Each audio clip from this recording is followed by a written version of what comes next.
Hello and welcome to the Queen Bee podcast by Queen Bee Rising. I am the host, Tanya Rutherford. Now, I'd love to invite you to enjoy all of our episodes. We're currently in season 3 and it's been an amazing journey.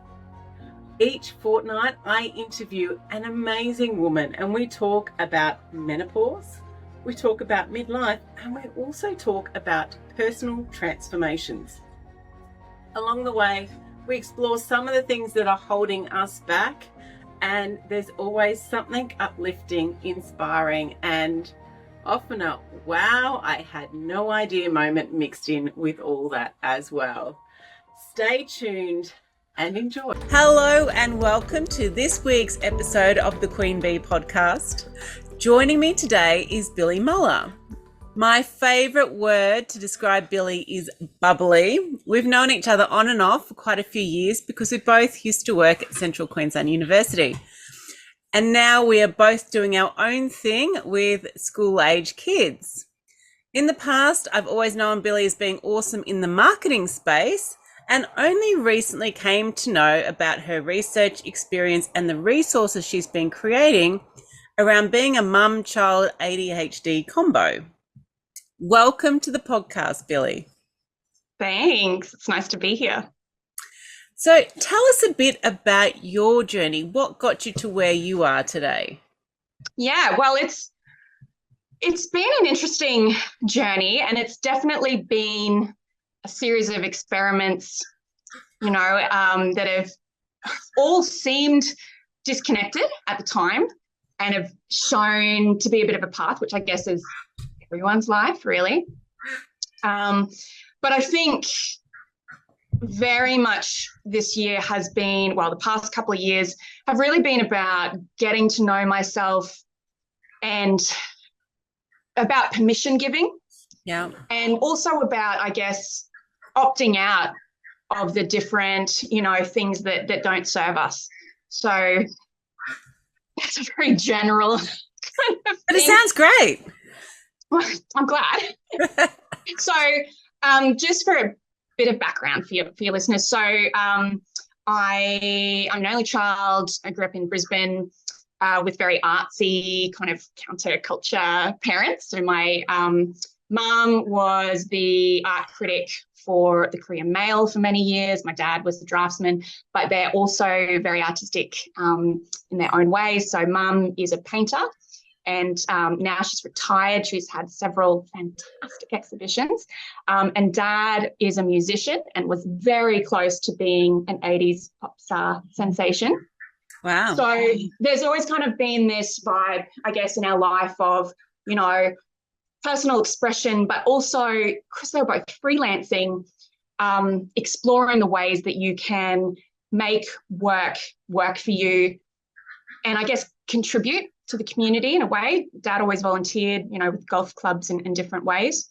So there's always kind of been this interesting, I guess, contrast of, how can you do something you're passionate about, but also something that's going to work for you. And yet, it's funny because my parents were very adamant. They did not want me doing anything like that. They were like, that sounds like parents. Right? Don't make the mistakes that I did. Do a business degree, do this, do that. I went to boarding school. So my parents moved to Rockhampton when I was 15, and I completed my schooling in boarding school in Brisbane, did a little bit of uni down there, and came up for a uni holiday and got a little bit of work with council and realised, wow, working and getting paid is great. And also learning hands-on is great because I've always had, this underlying thought of, why is this so hard for me? Why are things that seem so easy, like studying and being places on time and doing your homework and chipping away at assignments, why am I never able to do that? And of course, now we know that ADHD in women is one of the most undiagnosed things. It's you know, people, all these wowser papers are like, why is it exploding? And it's like, well, the diagnostic criteria didn't include girls. Yeah, Still like most doesn't things really. don't include women and female brains and stuff. Oh, yeah. Exactly. The DSM is so outdated. And so, you know, even though like we look back and, you know, it's pretty clear cut, it was really, you know, this generation of girls that flew under the radar. And this intense pressure, I think also for women to be everything all at once. Yeah. And it felt empowering at the time. You can do anything. You know, I would go to school. You can do anything. You can be prime minister and have a great family and do this and follow your dreams and be a great friend and enjoy a glass of wine at the end of the day. And that's all great. But you can't do everything at once. You know, and I think the pressure to do everything at once or even want to do all those things can be really intense. Whereas more realistically, we all go through chapters. You know, this is the parenting chapter, this is the career chapter, this is where I'm finally at a place where I can balance both or whatever. And also, I think, you know, as I think Annabelle Crabb loves to say, a lot of successful men got there because they've got wives. Yeah. You know, so it was interesting growing up in a family where it was very career focused and very purpose and achievement focused. But the rub was I'm a woman, which, you know, we all think, oh, well, that's great and whatever. But, you know, in reality, we do need to take time off to have kids. We do need to do, you know, all these different things as the world stands. Yeah. And there's been so many times in my life where I've just thought, how is it that everyone can get their stuff together and I'm flailing, you know? And it was really demoralizing. And it really wasn't, I think, until I had kids that the wheels really fell off for me. Yeah. You know, I was in my early 30s. And I was in this role that was not quite an executive level role, but close. I'd done a little bit of management and really struggled because, you know, having a young family and all these pressures, my brain just had enough. And it got to the point where I was in a meeting and I couldn't pass the conversation. I couldn't kind of keep track of, you know, what was going on. And you know, I've struggled reading emails and doing my to-do list and what have you. And I went to the doctor and they're like, oh, it sounds like anxiety. And, you know, I did all the right things. I took all the drugs and nothing was helping me, you know, and I was just so demoralized. And I kept on having my beautiful mother-in-law, who I love very much, going, you need a routine. You know, this whole well-meaning barrage of people going, you know what you need to do? You know what you should do? And I would go, yeah, but I can't. Yeah. Why can't I? What's wrong with me? And it wasn't until I got my own ADHD treated, it was just such a relief. It was life-changing for me. And it's where I started to give myself permission and learn more about my brain and go, I'm never going to be able to do that in that way. And there's something really freeing about that, to go, this, in some ways, this world is not built for me, so I got to opt out of that particular thing or do it in a different way. And so I guess the great benefit to me being diagnosed before I had kids was I knew enough by then about how it presents, what it looks like, you know, some of the issues that you have. And I'm also just fascinated by people. So, you know, I would be like hyperfixated on whatever it was. And so my son came along and I think he was a 2 or 3 and I was like, I know what you got going on, you know, because he was like a motor, just, you know, and I just knew. So, and it's very, very hereditary. You see me and my father sitting next to each other, we're very expressive and we're always jigging and, you know, our legs will be going at the same time or whatever. So what we essentially did was, knowing that both kids were likely neurodiverse, my daughter's in the midst of that diagnostic stuff at the moment, so we're not quite sure. But, you know, knowing that it was likely, and at the very least, we've got a predominantly neurospicy family, I said to my husband, you know, we're going to have to just set up our family so it reflects that, because we've tried the other way. Yeah. You know, we've tried doing all the tick boxes and following the developmental things and doing all the stuff and, you know, sleep training. It doesn't work for us. Yeah. It doesn't work for us. So, you know, if we want these kids to grow up and be functioning, happy adults, you know, if that's the end goal, to have capable people who won't need centuries of therapy, whatever, you know, I mean, they will, but probably for different things. Well, I think all our kids will probably need therapy for different reasons. Oh, and don't get me wrong, I love therapy. I think therapy is why I'm so well functioning today. Yeah. Love it. But, you know, we really said, okay, our household and our life needs to reflect that our brains have different needs, and that, you know, we're going to have to tackle things a different way. And yeah, so while I've always been in the marketing space, I found myself sort of doing a lot of research, doing a lot of work, seeing various health professionals and, you know, workshopping ways to work with our family, but also workshopping ways to advocate for myself at work. Yeah. Because really, particularly in the ADHD space, autism, because I've got a few autistic traits, although not formally diagnosed, but, you know, ADHD is still very behind with a lot of stigma. And it's very much still, don't disclose. Just hide it. Just, you know, maybe if you've got a trusted colleague or a boss, you can like be really like dismissive and like, oh, I've got this thing, but it's okay because It's still not going bright. to cause any problems and it won't disrupt anything, and I promise I'll be a good girl. And to be fair, my last role, I was working with this fabulous team who I just adored, and I did wait until I had a few runs on the board before I disclosed, which, you know, not necessarily the way to do it that I'd recommend to everyone. However, given that there's still a big stigma and still a lot of misunderstanding about it, you know, it's probably a reasonable thing to do. And I would say to my boss, just so you know, I've got some working memory issues. So this is the process I'm following, you know, and this and that. And just so you know, whatever. And it came to a point where I said, so I've been kind of bringing you on board with a few of my little quirks, and I want you to let you know it's got a name. I've got ADHD.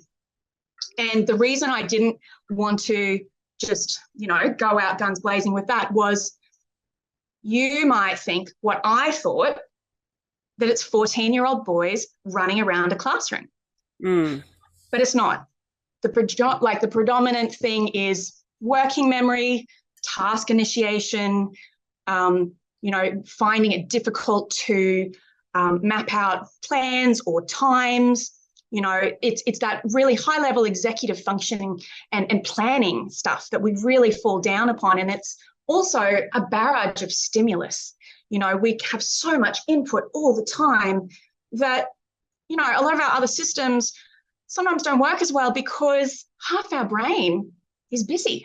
And it wasn't until I kind of brought her on board and said, just so you know, this is how it presents in me, and this is how it impacts our work. And I've got a plan, but also I need this from you. And it was about asking for accommodations and adjustments so that we could all win. Yeah. Because we had this conversation where she said, oh, and I really support you and we're very inclusive. And I said, that's great. That will take me to a point where if we go on the way we are and, you know, like I have a stressful time and the wheels fall off, you will be supportive for approximately 2 months, I reckon. And then I'll be on a performance review and then I will lose my job.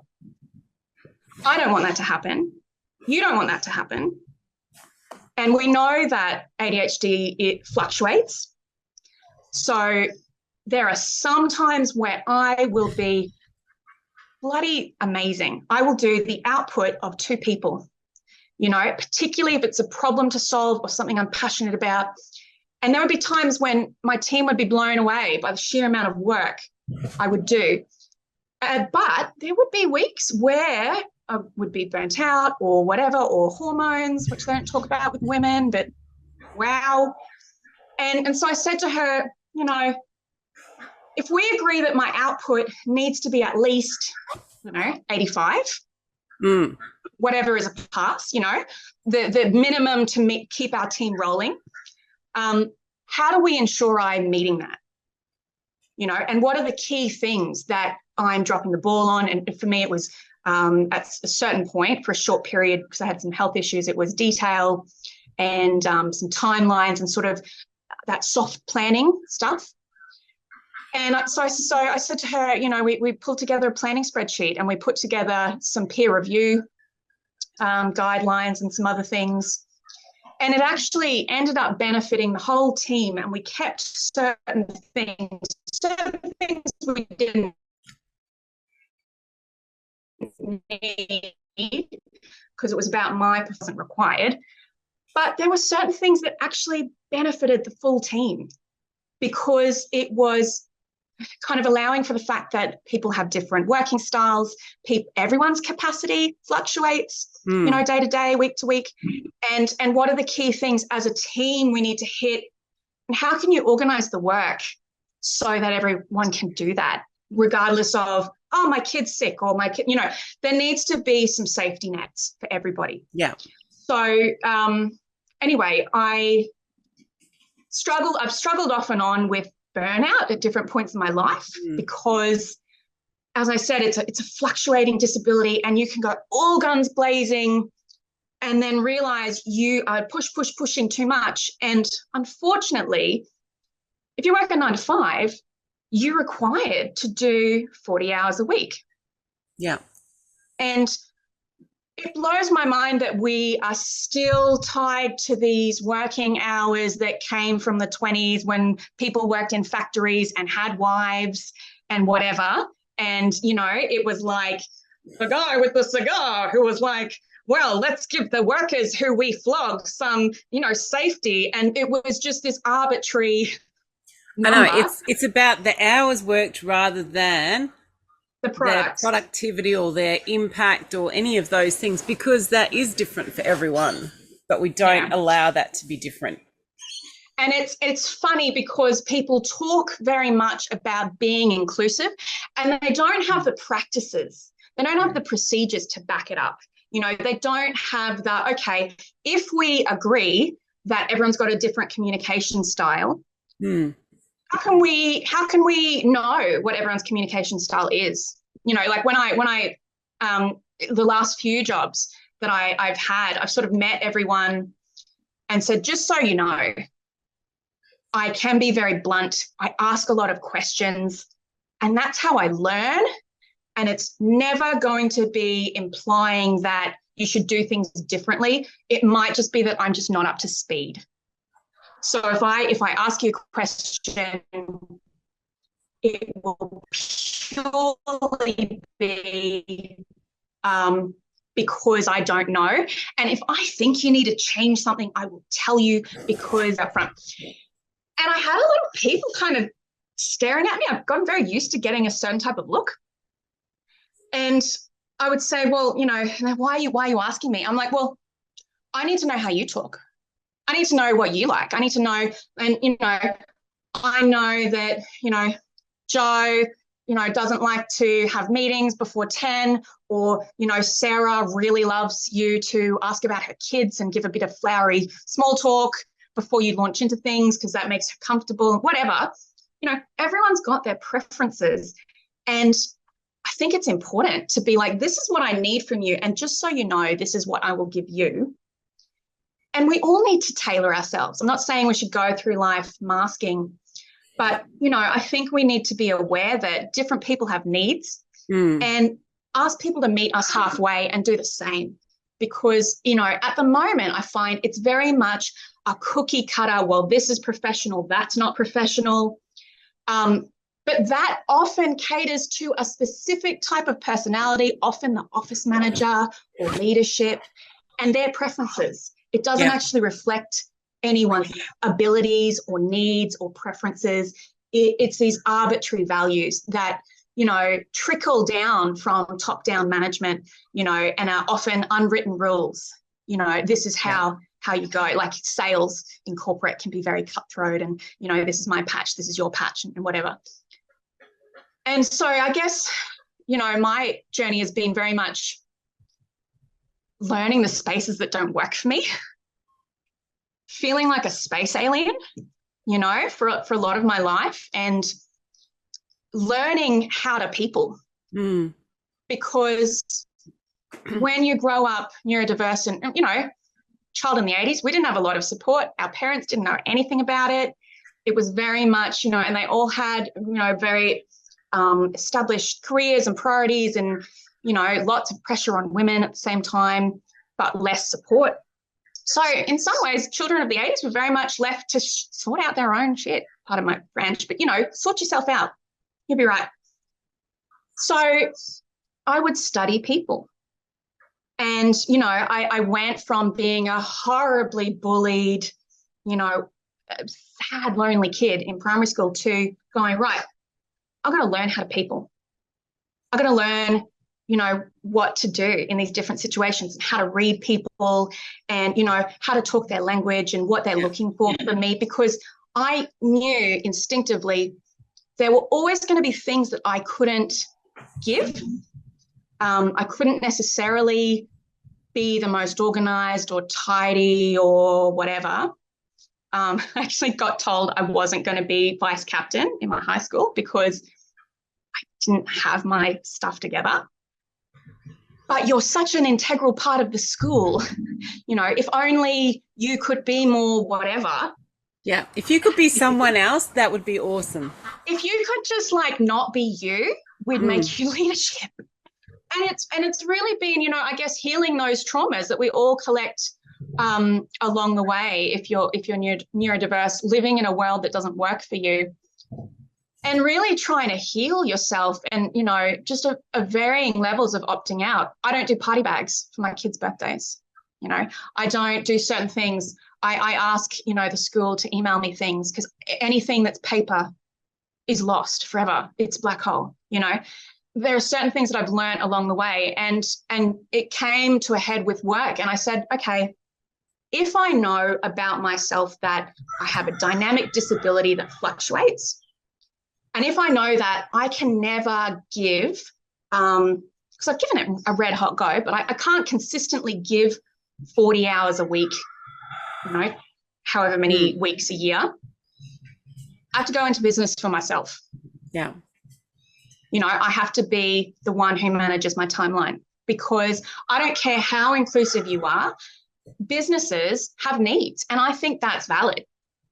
You know, and I think when you're coming into a relationship and you're both upfront about what you need, and you just can't meet in the middle, it's just not going to work, you know. So I also found myself in a position where, you know, I'd be talking to my girlfriends who got kids similar age, young school kids, and because they weren't diagnosed, often because probably they should be, but again, huge generation of women just left behind. And of course, big gaps in regional health services as well. Yeah. It's so difficult. You make do, you know, often in a regional setting, you make do. You work your networks, you talk to people who've been in the trenches. You know, what did you do with your kid about this? What did you do? Because you try and get a pediatrician appointment. How? You know, we're very lucky. We've got a fabulous pediatrician in Brisbane that we do telehealth with. But again, I also feel comfortable doing that because I know so much and we've got a shared language. Whereas if I was coming fresh, I'd want to see someone face to face. Anyway, so I was finding myself having all these conversations, you know, where I'd be talking to someone and their kid might be autistic or have ADHD or whatever.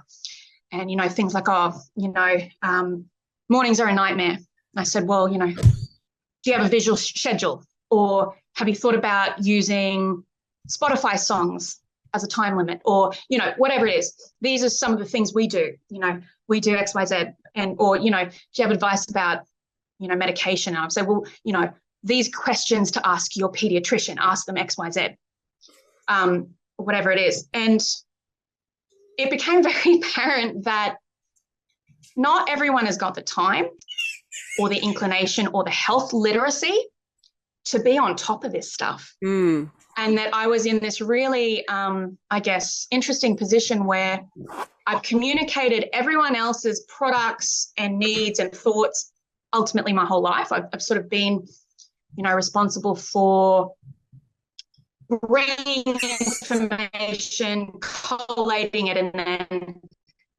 putting it out. And I've also had this great, you know, our family is very embedded in health. So my husband used to run of uni. Hang on a second, Billie, I'm losing you. Oh, you got me again? I've got you again now. You kind of, I've had a few bits where you kind of go, blah, blah. That's probably, you know, probably not missing much. So I found myself in this position where I was at brunch and I was fielding all these questions, and I just wanted to.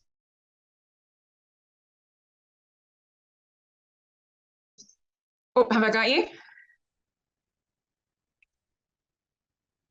You're back again now. Okay. I don't know if it's you or me, but. All right. All right. Are we on? Yeah. I don't know whether it's my connection or yours.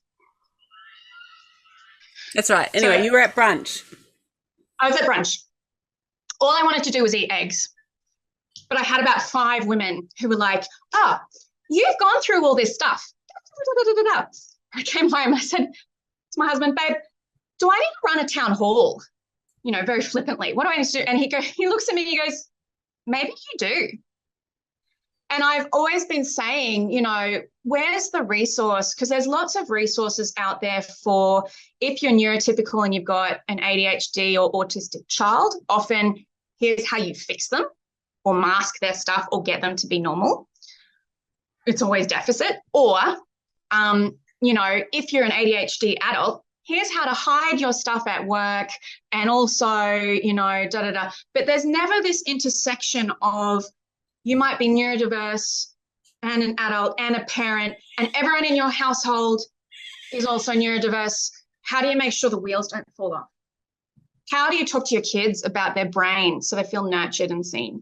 How do you, you know, balance and juggle the different things in your life? And that's kind of where the neurotactics concept has come into place, because ultimately I wanted someone to write a book and they haven't. So you might have to do that. And that's the thing. And I guess, you know, there are a range of great and fantastic resources existing. And ultimately what I'd love to do as well is bring those to people's attention as well.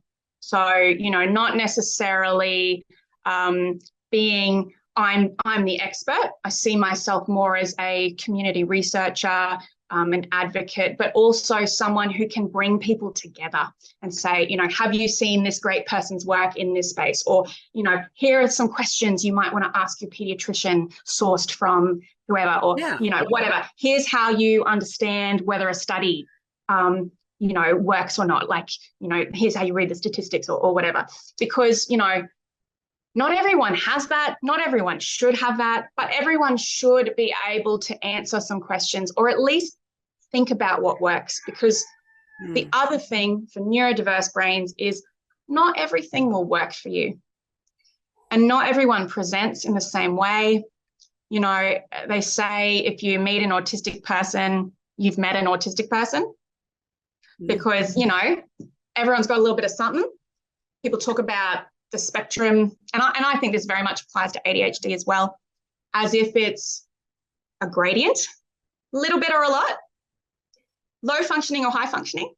It's not that at all. It's a spectrum is actually, you know, you look at those color charts and it's, you know, this and that. So you might have a child or an adult who, you know, is great at one thing, but has severe communication issues, or, you know, is great at this other thing, but, you know, and it's very different and it presents in different ways. And you might also, because it always fluctuates, be able to do something one day and not able to do it the next day for whatever reason, sleep, burnout, whatever. So, you know, I really want to help adults, parents, professionals, and say, look, here are the resources and here are some strategies you might try. Yeah. Pick and choose. Tailor what works for you. And here's the rabbit warren. Here's the road you might want to go down to, you know, learn more. Or here's a nutshell, you know. So yeah, that's kind of where I'm at. So I'm looking at launching a website in 2024, which is exciting and daunting and scary. But it's really, I guess, you know, sort of sloughing off the layers of should and can't and, you know, not for you.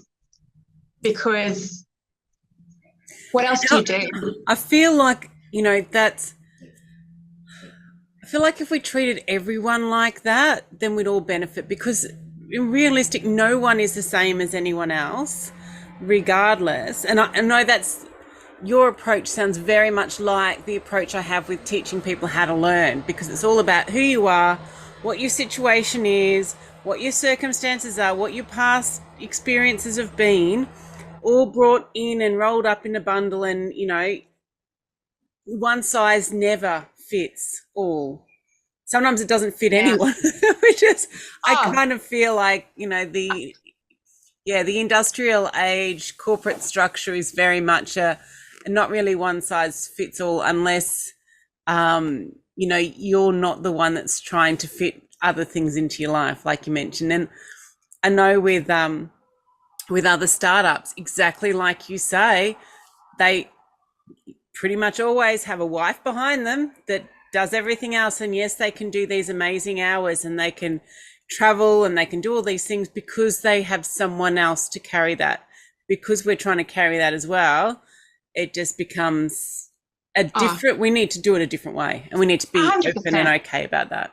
And I laugh. I see these self-help books written by men.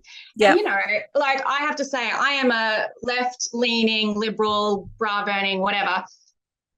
But the thing is, you know, you look at things like Atomic Habits or 4-Hour Work Week or whatever it is. That's all very well if you don't have responsibilities for other people. Or you've got someone who can fill in the gaps. What do you do if you're a single parent? You know, what do you do if everyone in your family is disabled and it's, you know, on you? So, you know, I think, and I also think, it was funny, I was talking to this girlfriend of mine, because I've sort of been, you know, you need lots of validation when you're trying to do something new. I was like, oh, do you think there's a market for this? And she's saying to me, well, it seems to me like a lot of these strategies would work for everyone. And I said, yes. And she was sort of a bit flummoxed. And I sort of said, well, you know, certain types of neurodiversity, if they're not acquired through trauma or whatever, you know, we know that certain autistic brains and certain ADHD brains have structural differences. We know that. We've seen the scans, whatever. But they're also just traits that are normal traits that have been amplified. Everyone's had moments where you walk into your living room and go, why am I here? Often. Most days. or you lose your keys, or you do whatever. Everyone, and that's often why this stuff is minimized, because doesn't everyone do that? Yes, they do. It's when it has a functional impact on your life and you can't participate in your life in the ways that you want. Often that leads to a diagnosis, but they're traits, they're normal traits that have been amplified. So what I really want to do as well is be, you know, some of these strategies that I'll be sharing will be, you know, this applies to normal brains, this applies to autistic brains, this applies to everybody, or this might apply if you're a parent, or this might apply if you're a child, or whatever. And I'm doing some really fun things with, you know, airline like how-to manuals and like idiots guides. I'm going to have a few like fun little, Sure. icons because it just makes me happy. But And it does. It's a procrastination tip because I love going off place where it's a search for novelty and dopamine. But the thing is these if it's designed, if it's actually inclusive, it will work for everyone. Yeah. Because often the pushback is, why should I tailor all this stuff to suit one person? Why should I upend my classroom or my workplace or my family or whatever? All we do is tailor for this person. All we do is look after this one problem. Yeah. Oh, well, they're just a whinger. They're just whatever. Why should we rewrite? And you go, no, if it's actually inclusive, it will work for everybody. Yeah. And someone might need a scaffold or whatever. And it's about that, equal versus equitable. Yes. Everyone wants to, if you've seen the graphic, everyone wants to look over the fence. Yeah. Some people are just short, and I think as a society, we sort of coming around to the fact that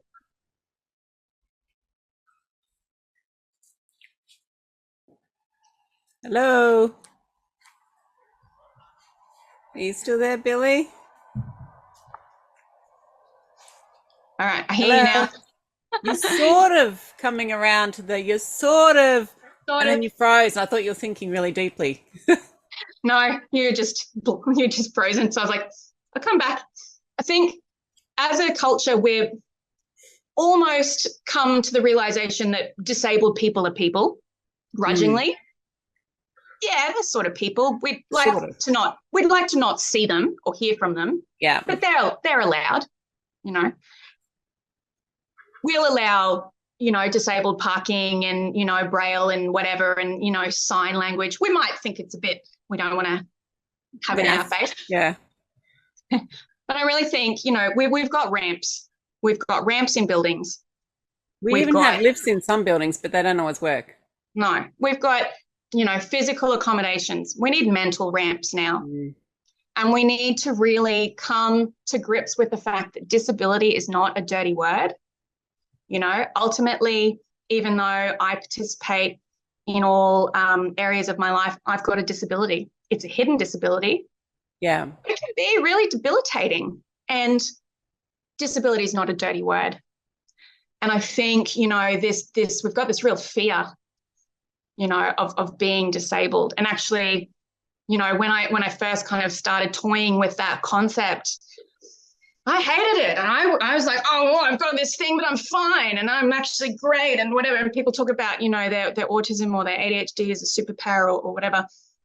And in some ways it can be, just like everyone's got their strengths. But in some ways it's very disabling and it's very debilitating.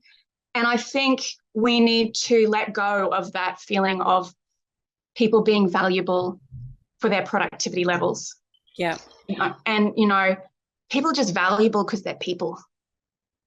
And that's been something I've really struggled with because, as someone who was always very aware of her shortcomings, I have worked really hard to prove my value and worth over and over and over. Yes, I've got all these problems, but here's how great I am despite it. And a big learning for me has really been sometimes I need help. And sometimes I'm not going to have weeks or chapters where, my output in certain areas is really apparent. But often it'll be because, I'm providing in different ways. Yeah. And that's valuable, and you talk about women's work and the way that we contribute to family and child raising and what have you. But, that real, what do you do? How do you do it? Who are you in regards to money, hours, whatever? People are valuable because they're people. And we live in this, this real culture of should. And, the social media has made it very open for people to give their opinion on everything. Yeah. And it's not healthy because they use it as an opportunity to belittle people rather than uplift people. And it's often I think it's a way to validate their own choices. Here's what I do. Here's what you should do. And, you know, missing that connection. The number of people who, if you're going through a tough time, jump in with, here's what you should do. When they could start with, that sounds really hard. Yeah. I'm so sorry. You know, and I think if nothing else, I hope that by sharing some of my stories and being vulnerable and, you know, showing both the ways that I run things and the coping strategies that I use, but also the ways that I'm a big hot mess, can hopefully validate some people. Because at the moment, you know, our understanding of neurodiversity and mental health is very medical, which has a huge place, don't get me wrong. But if we pathologize everything, then you take away people's ownership and ability to, you know, manage the different parts of their lives and their lifestyle and all those ways that we know we can, you know, support our brains and our bodies. And it becomes a series of, how do I fix myself? How do I get fixed? And then how do I fix you? You know, and walking around, everyone's got this gaping wound or this big problem. And, you know, people are just people, and disabled people are just people. And, you know, no one's looking for a fix. What if you're perfectly fine with your disability and you just need some accommodations? Like, you know, and it's funny because people get very outraged as well. I think when you ask for certain things or you suggest certain inclusive practices, who are you to ask for whatever? And you go, who are you not to? You know, don't we all deserve a little bit of grace? I'll give you some too, if you'd like, you know.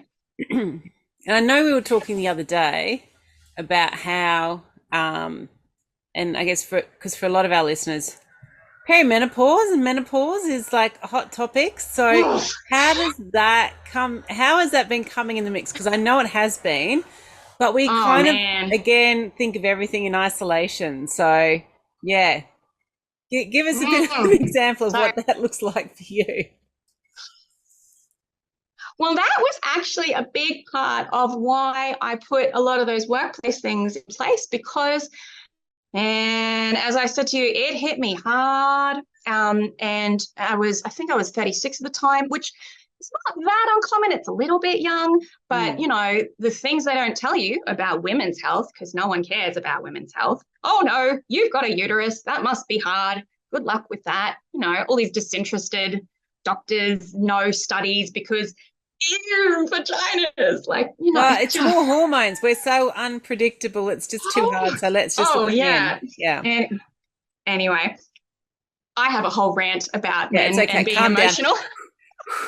Anyway, so what I didn't realize was, firstly, that it was even really a thing that could last for 10 years, because they don't talk to you about this stuff. It's always very hush, hush. Oh, jokes about hot flushes. And they don't tell you about the huge, you know, changes to your brain and your moods and your sleep, you know, and insomnia and being just generally uncomfortable and cross at everybody and impatient, but how it exacerbates any existing neurodiversity or mental health issue. It just amplifies, like loudspeaker. If this was a thing, you know, it certainly is now. And wow, like I've never felt anything like it. So I, after a lot of searching, finally found someone locally who could help, who was an expert in women's health. And I can only see her sporadically because regional health is just so under-resourced, and it's heartbreaking. And I only really, again, knew to go and seek her out and ask the questions because I belong in this club of people who've got a reasonable high health literacy, you know, so I could sort of ask the different network of allied health people I know, or, you know, doctors, whatever. What should I be doing? This is what's happening. What should I do? And so finally I found this great women's health specialist, and she was like, oh yeah, da da da da da. Game changer. And, thank God for hormones and regulating them and sleeping again. But, there's a lot of women, I was reading this study, there's a lot of women who hit perimenopause and menopause and leave the workforce because the changes are so intense and you can't use it as an excuse. I had to use euphemisms. I've got a health condition that's exacerbating whatever, because, I knew after having my boss, my manager, who I just adored, she knew, but we would use code because it wasn't HR friendly, because women's health is acknowledged to not be a thing, but also the intersections of women's life aren't acknowledged. How women's lives will impact you at work, how it will impact your parenting, how, why is mum so cross all the time? Why is mum so, tired all the time? And it becomes this problem with you've got to fix. Yeah. How do we fix mum when actually it's a life stage? You know what I mean? It's not about how do we support this woman that is going through something that every woman goes through. That with we a don't series talk about. With a series of, you'd hope, evidence-based strategies and support and community love. It's how do we fix this unhinged woman who is dropping the ball because of women's issues? And it's just wild to me. It's just wild, and I have to say I'm not surprised. Like, I think when you've been around for a while, you're like, well, yeah. And I think things are getting better. There are more conversations happening in the public space and more conversations happening at home. But, it doesn't take away the responsibilities we get dumped on us. Yeah. Nothing, that doesn't change. That's still there. And that's, I guess, what, I see, and what I would always get frustrated with, and why, I guess I feel like I'm on this mission or this bandwagon or whatever it is, because people mouth their support. We're so inclusive. We love women. We're so diverse. And then their practices, whether it's in family or school or administration or health or whatever, don't support that in everyday life. Yeah. You don't actually walk the walk. You don't, if you've got someone with a working, memory issue, and you rely on them to remember when their script is due because you've criminalized their medication that they need to remember their script. How does that work? Yeah. And you've got to have $100 to go see the doctor, and you've got to wait 3 weeks or 4 weeks to get in. Yeah. You're a woman and you've got this physical, biological life stage you're going to, which half of the population has, and you've got 2 doctors, 1.5 in a population of 60,000 people, or greater region 120,000 to see them. Yeah. And resourcing, and we all talk about resourcing, we all talk about this, we all talk about that, but the stories that we tell in those everyday interactions is you don't matter if you're different or you're disabled or you're a woman. And for people of color, like I'm a white lady, I'm middle class, like I got a ton of stuff going on for me. So, very aware of the different ways I've got privilege, but what do you do if you're a person of color, if you're Indigenous, if you're a migrant and English is your second language, and then you just get left behind because there are so many ways that, the world doesn't work for us. So what I really want to do is say, here are ways you can game the system and strategies you can use to support yourself. But also, if you just want to scream into the void, that's okay too. Yeah. Because we're living in a system which is inherently not made for us. And I think more than ever, people want to be heard and seen and validated and connect.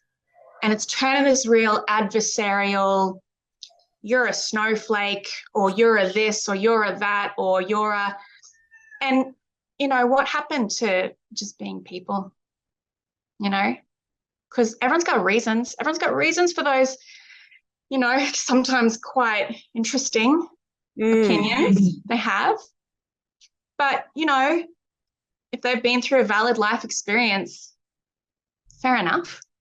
But no one ever asks the questions. Yeah. And no one seems to be taking accountability to say, well, it's just the way it is. So, yeah, I mean. So coming back to you, how do you keep yourself grounded and cared for with everything that's going on? Well, I joked about therapy. I've actually done a lot of it. Mm-hmm.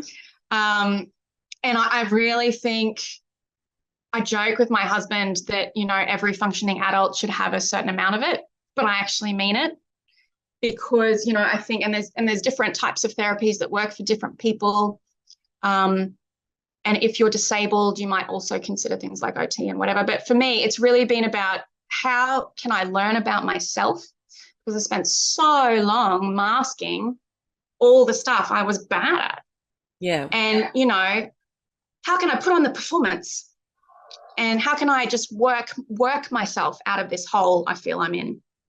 And it was this horrible thing of working so hard and still being crap at certain things, but being exhausted, Yeah. So therapy, really looking at my priorities and talking to, my family about, we're really corny. We talk about family culture, and it sounds really cringe when I say it, but we do. We sat down and I sat with my husband and we talked to our kids, and we've got a little saying that we use.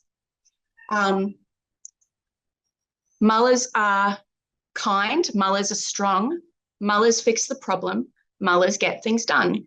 And our family values are about, inclusiveness and being kind to each other, but also kind to ourselves. Yeah. And showing up, showing responsibility, which also means taking care of yourself. And for us, my husband and I have got an agreement that if the other person notices, someone's got something going on, where it's bad back you're whinging about or whatever, the other person can voice their concern and you have to do something about it. Yeah. And it's that accountability, but also I guess that empathy. And, sometimes it's just giving yourself permission to do whatever it is that you instinctively know that you need. So, for instance, for me this week, we're sort of going up to Christmas. Everything's been a bit hectic. I just had this day when I just wasn't functioning. And normally or often I would be really unproductive and also shame myself for that. Yeah. So you wouldn't do anything, but you still feel really crap about it. Yeah. And so I was like, well, it's a write-off, so I'm just going to watch Netflix. And, I watch Great British Bake Off and, like be in my pajamas in the aircon and just I'll be like productive tomorrow. So it's, I guess finding the ways to give yourself permission for the things that you need. And I really think as I get closer to 40, I'm learning how to do that. And everyone's version of that will be different, but I can only do that when got a bit of self-acceptance going on. And I go, these are the ways that I'm wonderful. These are the ways that I'm crap. I'm not going to be embarrassed about either of those things because they'll inform what I need. Yep. Because I spent so much of my life just drowning all that out because it was powered by should. These are all the things you do to be a good little girl and, be a good mum guilt, be a good worker, be a good team player, all the ways that sort of guilted into acting certain ways. And the more that I'm like, I just can't fulfill that in that way. Then I go, okay, this is how I roll. So, like I know about myself that I will spend a lot of time researching and planning and thinking, and it feels procrastinating and it feels like a time waster until I'm ready to pull the trigger and it's boom, boom, boom, boom, boom. Yeah. And I've come to know that and accept that about myself and go, oh, I obviously need time, to pull the pieces together and to formulate and to mull on it, because every time I get there and and I just instinctively know it's time, and I can go, oh, time to pull the trigger, boom, boom, boom. Yeah. And I used to hate that about myself. And I used to, battle it. And I'd set myself, writing limits and, Pomodoro things and this and that and whatever, or I'd just, sit and shame myself or whatever it was. But you just, the more insight you have about yourself, the more you will be able to give yourself what you need. And that's been my journey anyway. And I just, when you use phrases like journey and self-acceptance, I just kind of want to like go in a cave and hide, because I feel Please don't, because I love using journey. no, but it is. And it's really, I've found has been a journey of just dropping stuff, Unlayering yourself like an onion. Yeah, totally. Just, taking off the layers until you're like, oh, I'm finally comfortable. So if you could go back to young Billie, what would you say to yourself? Or what advice might you give? And it may not be to young Billie, it could be the young Billies out there. I think it would be, you'll get there. And I think it would be, your process doesn't look like everyone else's process, and that's okay. And also just generally, I think to like my younger self, but also women in general, you are doing the best you can. And if you could do it any other way, you would. If you could have done it any other way, you would have. Because, feels like at the moment, particularly, I don't know whether it's like post-COVID hangover or something, but it feels in a way like we're all in this stage of like existential dread, waiting for the other shoe to drop. Like, everyone's a bit on edge and a bit anxious, and you're just like, are the aliens going to show up or whatever it is? But, a lot of people are just, do you know what I mean? It's a vibe. It's a real vibe. And there's a lot of should, I'm hearing, and there's a lot of, did I do the right thing? And I don't know. I really don't know anyone. People talk about bludgers and talk about, I don't know any of them. I don't know anyone, whether you're a high income earner or a low income earner, whether you're on the dole or a single mom or whatever. I really don't know anyone who's not doing the very best they can with the resources they've been given and the background they've been given. I don't know. I don't know anyone who doesn't want to do their best. Yeah. And, some of us have to, try and escape the circumstances and traumas that have been dumped on us without our permission. And I think, there's a lot of people needing more support who are in holes. But even those people, they're doing the best they can. Yeah. So, I would just, that would be my message to my former self, but also all the queens out there. You will keep getting new tools, keep getting new context and keep getting new understandings. But right now, using all of them at your disposal.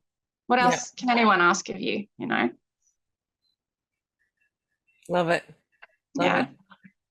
Well, thank you so much for your time today, Billie. It's been lovely. And I'm just going to, excuse me for a second, I'm just going to see if I can tip down my computer so you can see what I've got. This is why I'm sitting here like this, is I've got this.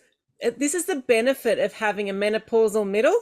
Is it something for the pigs to sleep on? All the cats, all the kids. I love that. Yeah. Everyone loves the menopausal middle. Total. It's the little mini spare tire that's like up in a certain way. Yeah. It was nice. Sylvie, my 6-year-old, was cuddling and she goes, Mummy, you are so comfy. Oh, mine do too. They're like you're like a giant cushion. And I'm like, I got to tell us like I was like, oh, I actually felt really nice about it. I was like, yeah. Yeah, you made that squishy tummy. Go you. You made Yeah, your it's own all your pillow. fault. If you hadn't been in there, it wouldn't have had all this extra bit. It's like, oh, babe, you shaped the world around you. You made yourself a pillow. Go you. I love it. Oh, Oh dear. Well, thanks again, Billie, for today. We've been talking with Billie Muller, a creative problem solver and obviously a pig who likes having her head in my hand. With 17 plus years experience in marketing, Billie is motivated by her love of people, stories, and data, as well as working as a consultant specializing in email marketing and marketing operations. She is the founder of Neurotactics, and this is a website helping neurodiverse professionals and families navigate work, parenting, and the spaces in between. And it may even be launched by the time this episode comes out. I hope so. Whoop, whoop. There's nothing like And a if it's not, I'll be on deadline. to her. Don't worry. I'll be There's saying, come nothing on, like a Billie. deadline, panic deadline. You've got to have one. I know. It's always, that's how I got all my assignments done in school, was having extra deadlines. Oh, totally.